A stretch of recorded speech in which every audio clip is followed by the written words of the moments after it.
In the near future, a Chinese spaceship comes back to Earth with a newly discovered energy source called shanghai. Within just a few years, it replaces traditional energy sources, and cities see unprecedented and super-fast development. Unfortunately, using so much of this energy also gets the attention of a species of aliens that one day bring their ships to attack all the major cities across the globe as revenge for stealing the shanghai. The attack comes as a total surprise and leaves all the cities in ruins without shanghai to depend on. Eventually, the leaders of 97 countries hold an emergency meeting in Shanghai to create a unique defense system to save the last standing city in the world.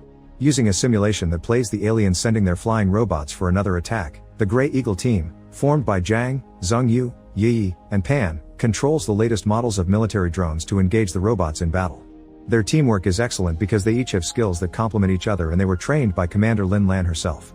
Commander Yi Yun is very happy with the results and notices Zhang is particularly good at piloting. Lin Lan confirms this by saying he's the best by far. It turns out Zhang used to be part of the logistic team that built the Shanghai cannon, which has allowed Shanghai to be the last standing fortress. But as things got worse, he joined the battling team to help. After another day spent training, Zhang leaves the office and rushes to the elevator so he can leave with Lin Lan, who Zhang has a huge crush on. Today it's Lin Lan's birthday, and Zhang wants to gift her a flower, but he's shy and hesitant. By the time he gathers courage, Lin Lan is already leaving the elevator. Later at home, Zhang sends her a message about today's training and is delighted to see her answer he did well. Sometime later, Yi Yun informs Lin Lan that New Delhi has also fallen to an alien attack and he wants her to use the information gathered there to improve their defenses.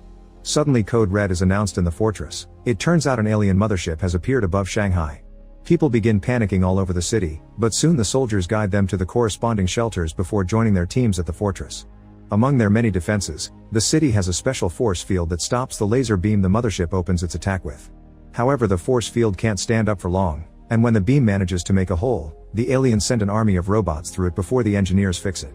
The pilots immediately send their drones to fight them, being careful not to hurt any civilian that is still running to a shelter. One of the robots approaches the fortress and lands in the middle of the road, causing a car accident that almost hits a girl. Luckily, Zhang pushes her out of the way just in time. Then the robot begins shooting at everything in its path, so the artillery team opens fire to try to stop it, to no avail. Zhang tries to help as well without much luck, but at that moment a tank controlled by Lin Lan arrives and destroys it in seconds.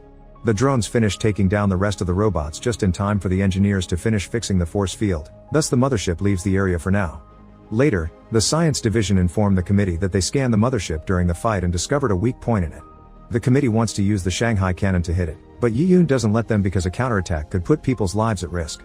Afterward, Yi Yun takes Lin Lan to a secure facility to explain that Shanghai has the last deposit of shantung, which is highly unstable and the only thing that keeps the city going, including the fortress and the force field. If they shoot the cannon, they would waste all the remaining shantung and leave the city defenseless. The best way to keep the aliens at bay is to continue training their Eagle team so they can replace the force field one day. Meanwhile, Zhang and his friends are hanging out on a rooftop, sharing a drink in their dreams about what they'd do with their lives if they weren't at war. Pan in particular wants to finish his bike and ride it freely. They're suddenly interrupted by an emergency call that announces the city is under attack again, so they rush back to the fortress, ready to fight. As usual, the force field comes up to stop the incoming beams. However, Pan notices something weird. While many holes in the shield have been achieved, the enemy robots still don't attack. This makes him realize this is a trap. The aliens are making them repair the field over and over so they'll run out of shantung and the city will be defenseless. The next time a beam goes through the field, it causes lots of damage inside the fortress, and the robots finally make their way in. The soldiers have no choice but to fight face to face, but mere bullets aren't enough, and many of them die in the process. The Eagles join the battle as backup to help, but they can't do much and prefer to go inside to gain control of the drones. While the Eagles use the drones to begin fixing the force field, the committee goes against Yi Yun's orders and sends a man to activate the cannon. They don't use the full power to avoid losing all their shantung, but it hits the mothership hard enough. The Eagles also successfully finish repairing the field, so the mothership has no choice but to go away. Nearby, a robot reveals not to be as destroyed as they thought. Later in the evening, the Eagles spend some time with their personal hobbies, and Zhang dares to finally invite Lin Lan on a bike ride. However, this turns out to be a dream, but when Zhang wakes up he discovers there is other good news. The Eagles have been promoted, thanks to their amazing performance last night. Yi decides they need to celebrate their promotion, and the team goes to a club to have fun, but Zhang can't stop thinking about Lin Lan. While he's brooding on the roof, Yi notices his mood and advises him not to be afraid to confess his feelings to Lin Lan because who knows if the aliens will let him do so in the future. Sometime later, the team watches on TV how the man that shot the cannon gets an even better promotion, and during his speech, he makes reference to a loved one. Zhang thinks this is Lin Lan and gets in a very blue mood. Later in the evening, Jiang goes to a noodle restaurant for dinner and is surprised to find Lin Lan there. They discuss the pressure of having to save the world and lament the lives lost in battle. Seeing how tense Lin Lan is, Jiang is finally brave enough to give her the gift as a way to cheer her up. After she leaves, Jiang sends her a message asking her to meet the next day, and he's delighted to see she accepts. The next day, Pan and Zhengyu put Jiang in a leather jacket to impress his date. However, Yi thinks it's not fitting and makes him wear his uniform instead. Moments later, Jiang meets with Lin Lan and is disappointed to hear she only wanted to meet to check on the generators. While Jiang does the maintenance, Lin Lan tells him about her training days and how her father had been a cold soldier that died in battle. Lin Lan can't help crying at the memory, and as she watches the sky, she tells Jiang that she hopes they can build a future where kids can look up and see the stars instead of the beams that keep up the force field. Sometime later, people panic when they notice that the ground is starting to split, almost as if an invisible earthquake has hit the area. Yi Yun tells the committee that the energy deposits aren't stable and the use of the cannon has made it worse, meaning there's a risk of the force field will go down soon. Suddenly an alert warns them that cracks have mysteriously appeared on the force field, so Yi Yun rushes back to the command center to guide the Eagles into repairing them. Thanks to skillful teamwork, the field goes back to normal, but at this rate it is only temporary. At that moment, a robot breaks through the roof into the command center and begins killing people. The soldiers try to stop it with their guns, but bullets can't damage it.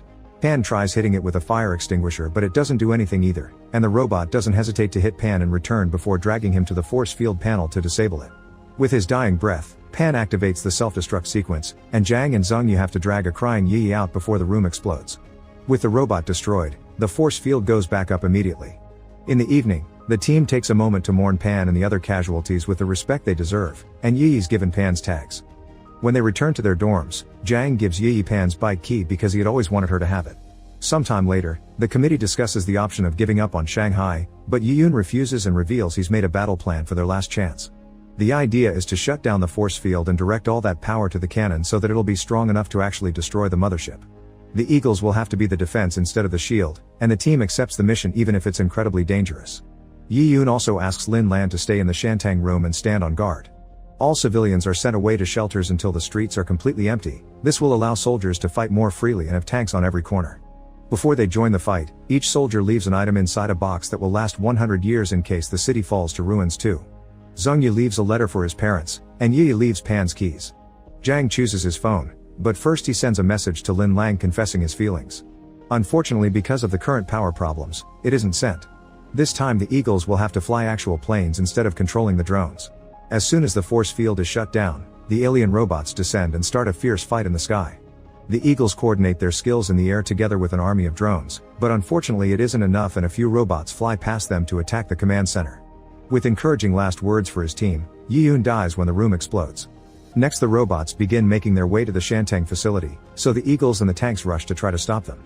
As another battle begins with both sides losing soldiers every second, Lin Lan checks on the cannon and discovers it's fully charged. They only need to wait for the mothership to get in the right position. The robots manage to break the line of defense on the ground, and one of them jumps on Yi's plane.